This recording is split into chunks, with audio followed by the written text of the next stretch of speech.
Nous sommes dans un endroit peu engageant et de prime abord même carrément déprimant. Une zone industrielle, des bâtiments grisâtres, pas très beaux, mais, regardez ici, nous avons 2 masters originaux de Seat ancienne, car oui, maintenant je peux vous le dire, nous sommes chez Seat, et pas n'importe où chez Seat. Nous sommes devant le musée de la marque, un musée auquel personne n'a accès, mais nous si, et nous allons vous le faire visiter. Allez hop, on y va.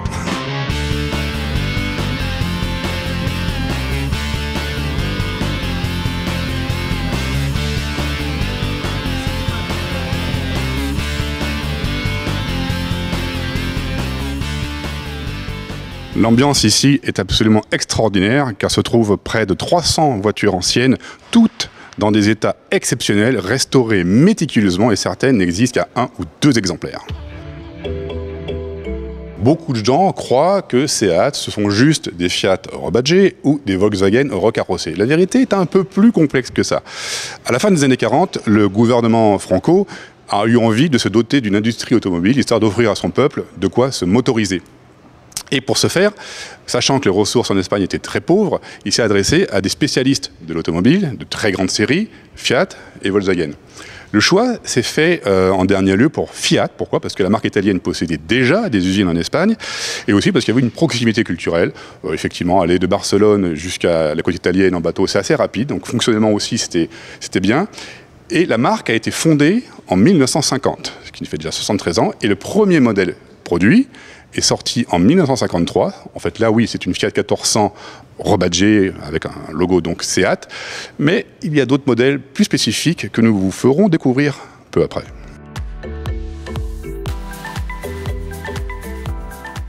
Aquí en Seat Históricos es el lugar donde guardamos la colección de Seat, toda la historia, desde el primer modelo hasta el último presentado, y ahora en la exposición tenemos unos 170 coches, aunque en realidad la colección está compuesta por 365.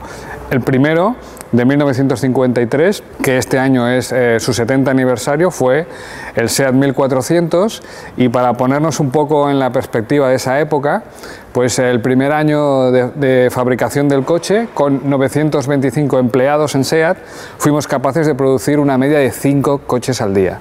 925 empleados, 5 coches al día, y hoy con 15.000 empleados somos capaces de fabricar 2.400 coches al día. Ha cambiado un poco los procesos, etcétera, pero bueno, el inicio seguro que fue apasionante, ¿no? Ahí vemos otro coche un poco especial, que es el 1400 Visitas. Hemos dicho que estábamos fabricando 5 coches al día. Imaginaros el esfuerzo para hacer un prototipo dentro de ese estrés, ¿no? Era un coche para hacer las visitas oficiales para ministros, empresarios y VIPs de la época, ¿no? Que se utilizó, pues para la primera vez que se usó fue en la inauguración oficial de la fábrica en el 55. Y la verdad es que fue muy bien empezar por un modelo lujoso y caro para la época, precisamente para entrenar a la plantilla de esos 925 empleados para lo que iba a venir. El segundo coche de Seat, que fue el 600, que es el coche más mítico de la historia no solo de Seat, sino de España, ¿no? Porque es el coche que en realidad puso sobre ruedas este país, es el primer coche que entró en la mayoría de hogares de España y el que fue el precursor de la movilidad masiva en este país después de la guerra, ¿no? ¿Y qué fue el primer Seat que fue específico de Seat? El primero fue el 800 del 64, en enero del 64, que es este azul que tenemos, que en realidad era una versión del 600D con una evolución de 4 puertas.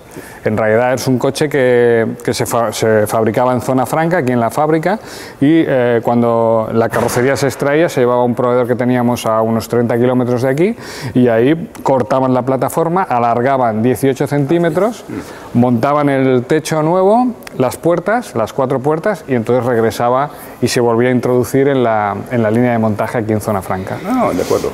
Otra creación también también especial para SEAT, que hizo SEAT, fue el SEAT 1430, que en realidad es un 124 más premium, con una motorización de base mucho más potente, con ya motores de 1438 centímetros cúbicos y con un acabado interior mucho más lujoso, con una tapicería más lujosa, el volante, el cuadro de mandos, etcétera, tiene una posición claramente más sport y más premium, ¿no?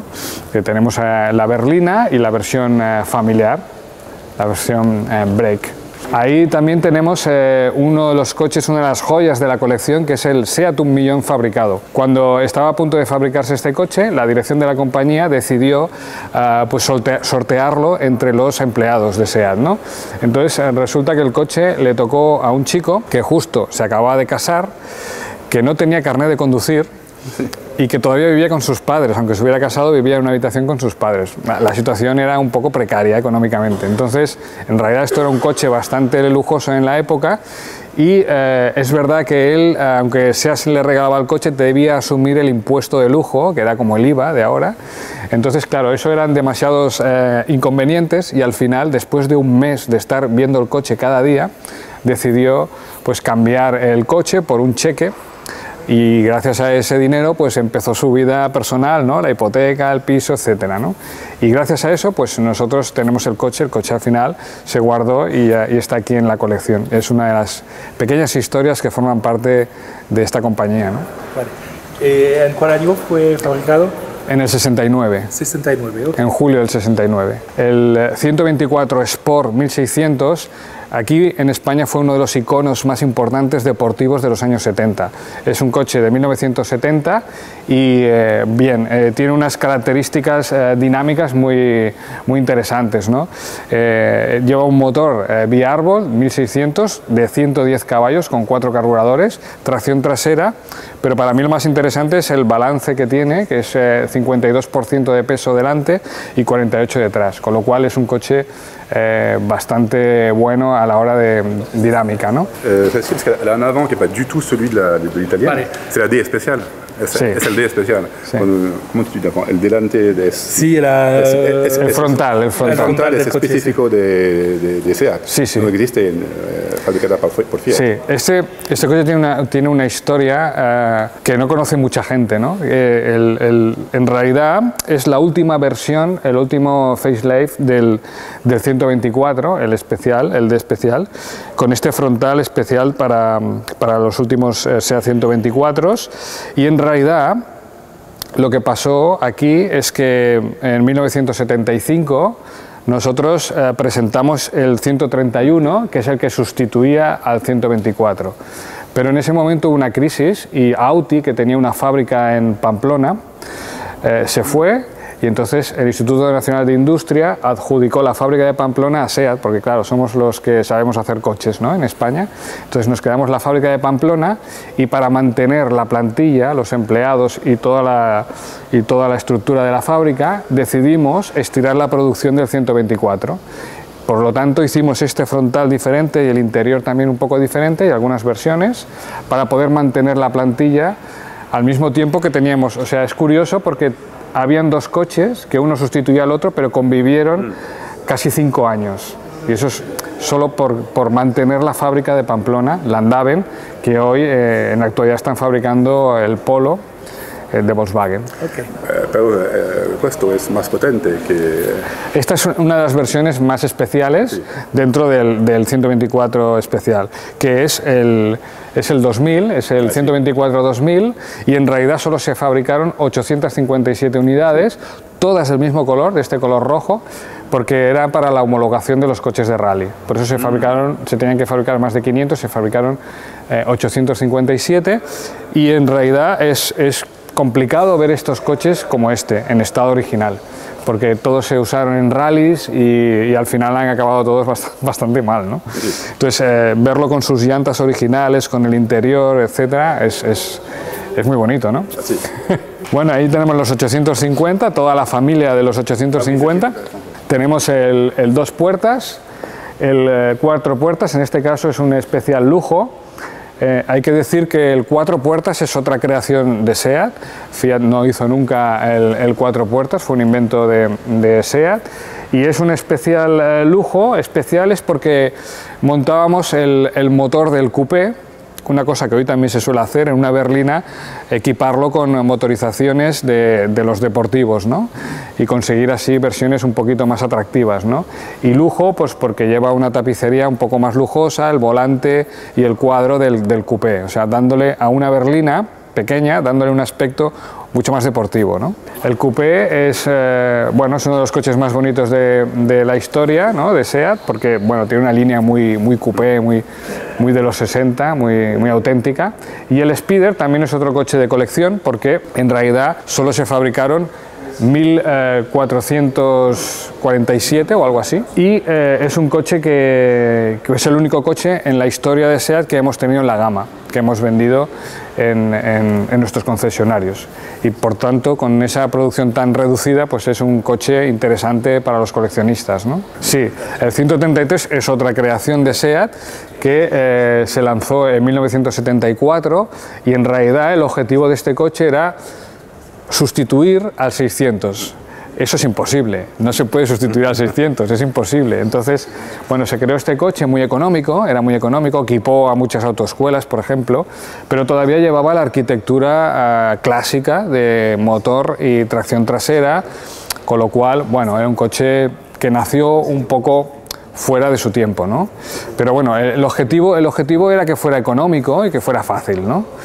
Porque claro, en el 72 ya lanzamos el 127, que era un coche súper moderno para la época, fue el best seller de SEAT en los 70, coche ya con motor y tracción delantera y sobre todo la dirección, que es de cremallera, que transmite mucho mejor todas las sensaciones de la carretera, etcétera, ¿no?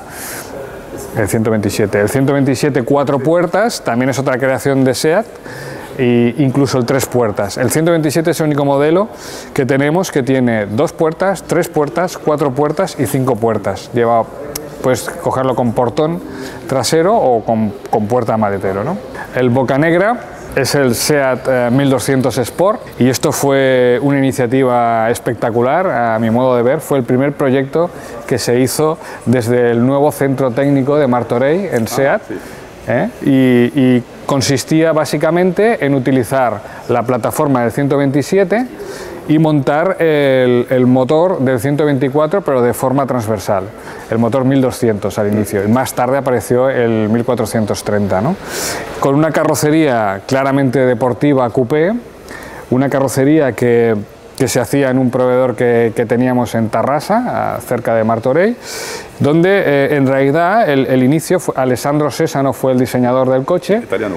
Sí, que el coche en realidad lo diseñó para un modelo de Audi, sí. Entonces lo descartaron y entonces lo presentó a SEAT, y aquí sí que nos gustó la idea y compramos el proyecto. Entonces utilizamos pues la plataforma del 127, el motor del 124, y es curioso porque dejamos un gadget muy chulo que es la extracción de aire trasera. Eso es porque el proyecto inicial iba con motor trasero. Entonces aquí se dejó solo como detalle de diseño para un coche tan moderno y tan deportivo. Y en realidad es un coche que fue muy bien, es uno de los primeros coches que empezamos a exportar con cierto volumen, y es un coche muy buscado hoy en día. El sobrenombre Bocanegra le viene por el aspecto del frontal, con el parachoques hecho de caucho, que también era una medida técnica muy interesante para esa época, para la absorción de la energía en caso de impacto, y esto pues incidía directamente en la seguridad, ¿no?, del coche. Sí. El Fura también es un coche también de SEAT, porque es como la evolución de los 127, y bueno, el Fura es como un restyling del 127 con unos volúmenes parecidos, pero con un diseño mucho más moderno que los del 72. Es similar que el Fiat, pero la diferencia es eso. Sí. Son más pequeños, sí. Porque es un Fura 2. El primer Fura, el faro era más grande, sí. Y después el Fura 2 que vino después del conflicto que tuvimos con Fiat, ¿no? Que ahora os lo explico. Sí, no hablas. Este coche, el Ronda, este tan raro, para mí es el coche más importante de la colección, ¿eh? Aquí tenemos coches carísimos, ¿no? Como algún concept car que costó una fortuna, o coches de carreras, campeones del mundo, con un palmarés impresionante, que son muy caros, ¿no? Pero para mí este tan raro y tan sencillo, para mí es el más importante de la colección, porque explica muy bien el punto de inflexión en la estrategia de nuestra compañía, ¿no? Resulta que en 1980, bueno, previamente nosotros habíamos hecho una inversión muy potente para conseguir tener una fábrica capaz de producir 500.000 de coches al año, que casualmente es lo que tenemos hoy en Martorell, 500.000 de coches al año. Entonces, bueno, nuestro socio tecnológico italiano en ese momento pues debía aportar un capital para compensar esa inversión inicial nuestra, y entonces cuando llegan a la reunión deciden que no, que tienen una crisis muy potente en Italia y que no ponen ni una peseta ni una lira, y se vuelven a Italia y nos dan sus acciones, que en ese momento fueron del 37%, nos las venden por una peseta, y entonces nos quedamos sin socio tecnológico. Entonces hubieron diferentes acuerdos para poder continuar. Nosotros necesitábamos la tecnología de ellos para continuar fabricando coches, y entonces, bueno, como en todos los divorcios se hacen acuerdos, ¿no? Entonces nosotros nos comprometimos a fabricar los Seat Panda para ellos, para exportarlos, porque tenía mucha demanda. El Panda fue un éxito de ventas y sus fábricas no daban abasto para fabricar toda la demanda, ¿no? Entonces lo que nos pidieron en los acuerdos es que a partir de ese momento los coches que fabricáramos nuevos debían tener un diseño exterior completamente diferente del suyo, que se distinguieran bien, ¿no? Entonces el primer coche que hacemos es el Ronda, que es el primer SEAT que tiene nombre de ciudad española y que tiene ya el logo solo con la S. Entonces cuando publicamos el catálogo de venta del coche de los concesionarios, cuando publicamos el catálogo, pues la FIA nos denunció por plagio, por haber copiado al Ritmo, y nos llevó al Tribunal de la Competencia de París. Entonces en el tribunal nosotros presentamos más de 400 planos viendo las diferencias entre el Ritmo y el Ronda, pero claro, los jueces cuando ven 400 planos, bueno, a lo mejor se estresan, ¿no? Sí. Entonces, una característica que tenemos en SEAT es hacer cosas de forma más práctica, y entonces presentamos este coche como prueba principal, este coche en concreto, explicando que todas las partes que están pintadas en amarillo son diferentes del Ritmo, ¿no? Entonces, evidentemente, los tres jueces se pusieron de acuerdo rápido y dijeron que había mucho amarillo y que por lo tanto ganábamos el juicio y podíamos continuar vendiendo el Seat Ronda. En realidad, el Seat Ronda no fue un gran éxito comercial, no es que vendiéramos muchos. Lo que pasa es que es el primer Seat que vendemos fuera de España bajo una red de concesionarios Seat. Y claro, como os he dicho antes, teníamos una fábrica capaz de hacer 500.000 coches al año.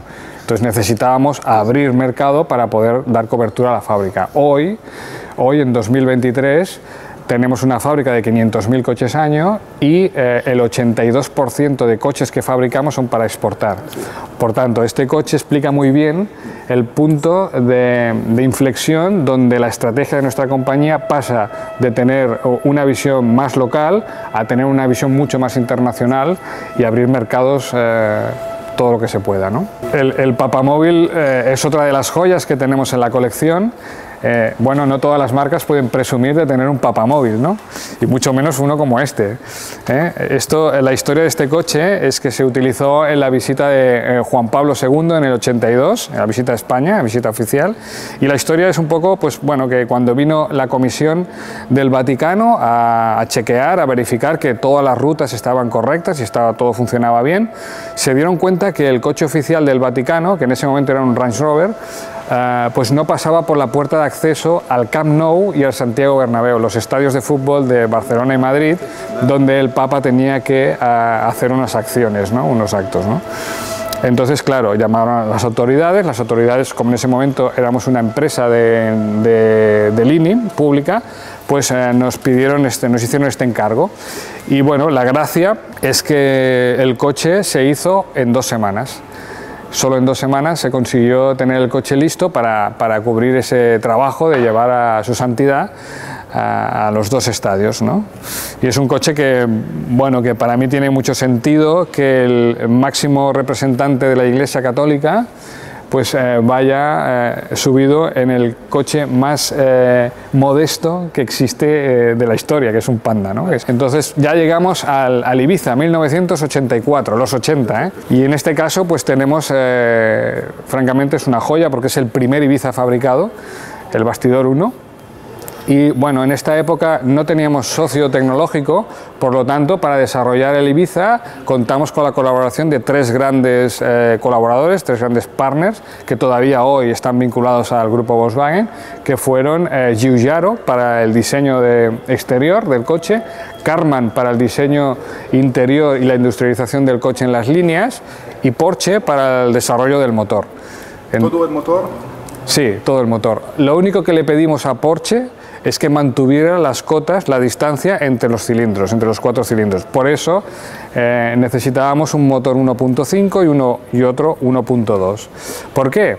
Pues porque la fábrica tenía las máquinas que rectificaban los motores 1200 y 1438 y no queríamos recalibrarlas para evitar costes. Y esa es la única cosa que le pedimos a Porsche. Hizo un trabajo espectacular con el motor, sobre todo la aerodinámica interior del colector de admisión está muy bien conseguida, o por ejemplo el engrase específico del sistema Porsche de los pistones. Y también hay una cosa que no se suele decir, que también Porsche intervino en la caja de cambios del coche, haciendo también un sistema de sincros especial de Porsche. O sea, no solo se limitó al motor, también hizo una intervención en la caja de cambios. Fue una época divertida. ¿Se puede decir que es el primer gran éxito de SEAT al internacional? Por supuesto, sí. En realidad, el Ibiza es el coche más importante, sin duda, de la historia de SEAT. Vale. Con 5 generaciones, casi 40 años, el año que viene será el 40 aniversario, y hemos vendido más de 6 millones de SEAT Ibiza. Por lo tanto, es el coche que siempre nos ha funcionado bien, y es incluso el nombre Ibiza, el SEAT Ibiza, se conoce, hay sitios donde se conoce más el nombre de Ibiza que el de SEAT. Porque bueno, es un éxito de diseño, es un diseño cálido, mediterráneo, que te transporta pues a ese clima que tenemos aquí y esa simpatía que nos caracteriza, ¿no? Este Ibiza es un Ibiza muy especial, de vez en cuando hacemos coches VIP, coches que salen un poco de la habitual, de los coches de producción. En este caso pues el color es un color único, es un color especial, lleva unos ensanches del eje trasero que son cosméticos porque la rueda sigue en su cota, en su eje, lleva unos asientos recaro de banqueta corta, un volante de Porsche 924, lleva antinieblas cuando todavía no habían salido antinieblas en este modelo, el motor es de inyección, 2 años antes de que lanzáramos el SXI, y todo esto también lleva un alerón distinto. Todo esto es porque en realidad este coche fue el primer coche que tuvo Su Majestad Felipe VI, nuestro actual rey. Cuando cumplió 18 años, pues su padre se lo regaló en su aniversario. Evidentemente nosotros se lo regalamos a su padre para que se lo regalara, y bueno, le presentamos el coche junto con un curso de conducción, y bueno, fue algo bastante emotivo. Y recientemente, en 2014, una de las visitas que hizo Su Majestad a SEAT, pues le enseñamos el coche, que lo habíamos recuperado aquí en SEAT Históricos. Y la verdad es que fue fue un acontecimiento porque todo el mundo se acuerda de su primer coche, ¿no?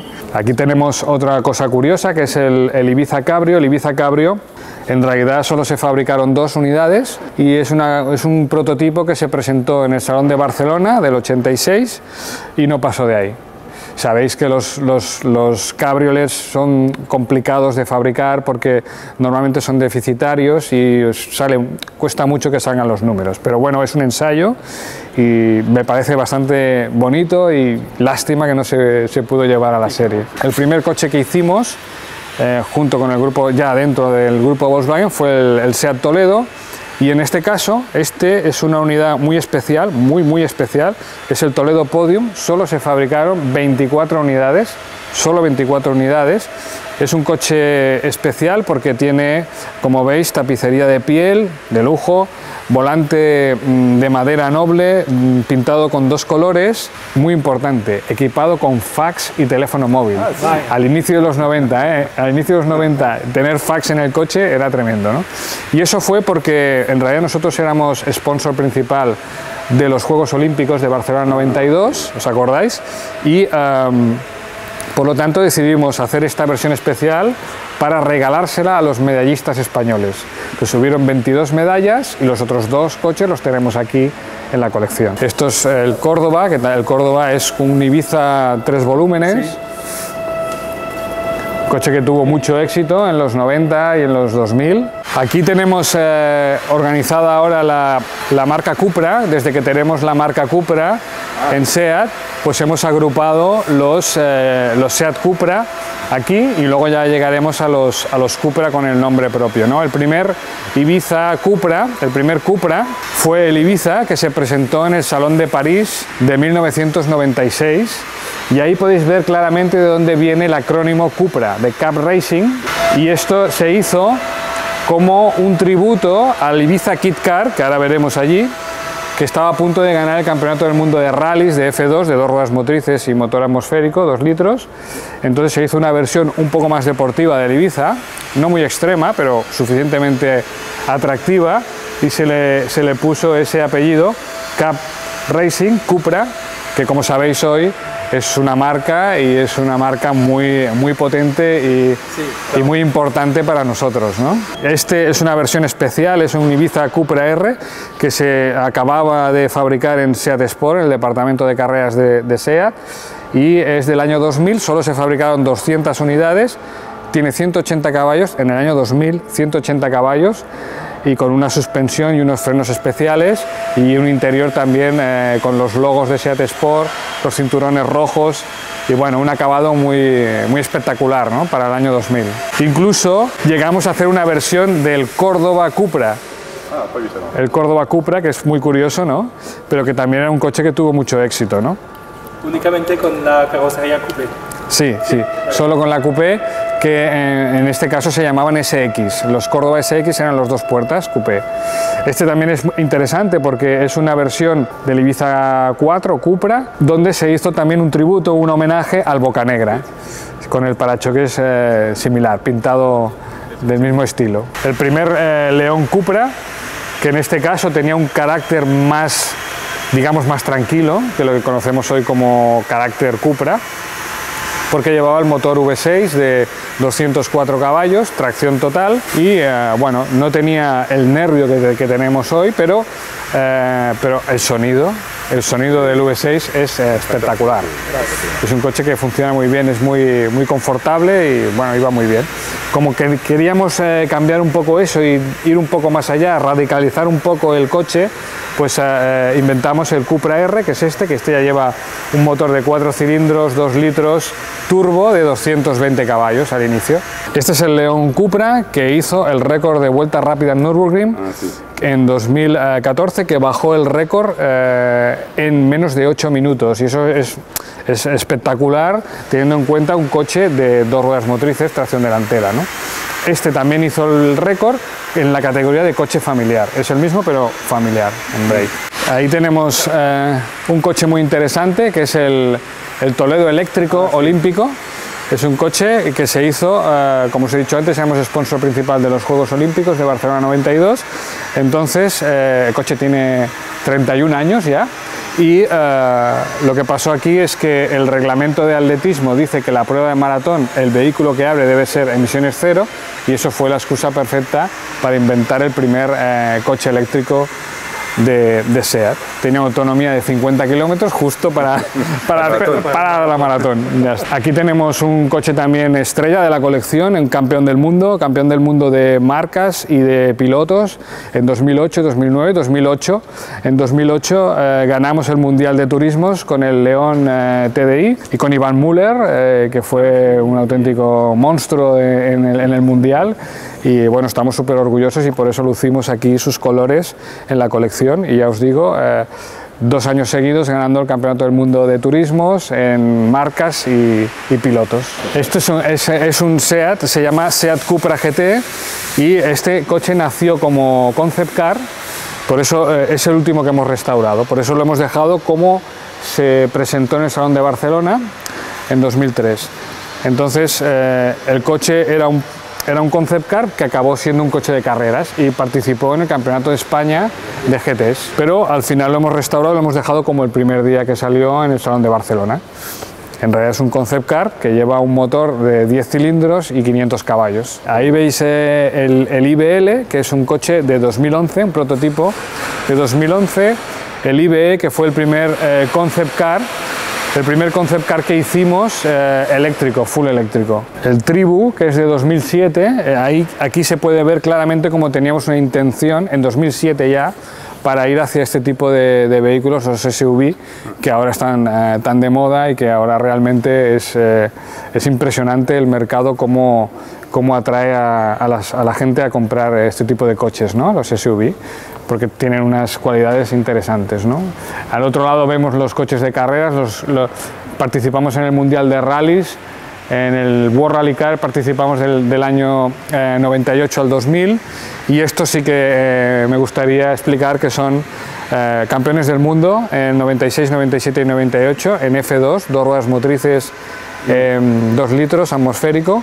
Ganamos 3 veces el mundial seguidas, y eso está muy bien, ¿no? Porque para una marca tenemos 5 mundiales, los 3 de rallies, los 2 de turismos, y recientemente hemos ganado los 2 de turismos eléctricos con Cupra, ¿no? El Panda de Carlos Sainz en realidad es el primer coche oficial que tuvo Carlos Sainz. Carlos Sainz participó en la Copa Panda, y entonces en esa época que SEAT Competición organizaba estas competiciones, pues el que ganaba la Copa Panda como premio tenía la opción de SEAT Competición le ponía este Panda, que es un grupo 2, un poco más evolucionado que los de la Copa, para correr 5 rallies del Campeonato de España. Entonces en uno de los rallies Carlos lo hizo muy bien, quedó quinto absoluto delante de Porsches, Lancias, Fiats y coches mucho más potentes. En realidad lo que pasó es que habían 2 tramos que había mucha niebla, y él lo conocía bien, y es donde atacó y ganó, ¿no? A partir de ahí pues empezó su carrera deportiva, lo fichó Renault, ganó el Campeonato de España de Rallys, y luego ya pasó al Mundial, ganó los 2 mundiales, etcétera. Y de vez en cuando nos lo pide para hacer alguna exhibición. Y estos son los Fórmula 1430, que son, este es el primer proyecto que se hizo cuando se creó el departamento de SEAT Competición, que consiste básicamente en hacer un reglamento con la Federación Española de Automovilismo, donde SEAT aportaba los motores, cajas de cambio y cualquier pieza original de SEAT, por ejemplo las pinzas de freno, ¿no? El motor era del 1430, del 1430, y la caja de cambios del 600 montada al revés, con lo cual era una solución muy económica, ¿no? Y práctica. Sí, y muy práctica. Entonces, en realidad, en este país, esto fue una escuela muy potente, no solo de pilotos, sino de profesionales del motorsport, mecánicos profesionales, logísticos, ingenieros, en fin, esto creó una escuela muy buena en todos los sentidos para el mundo del motorsport en este país.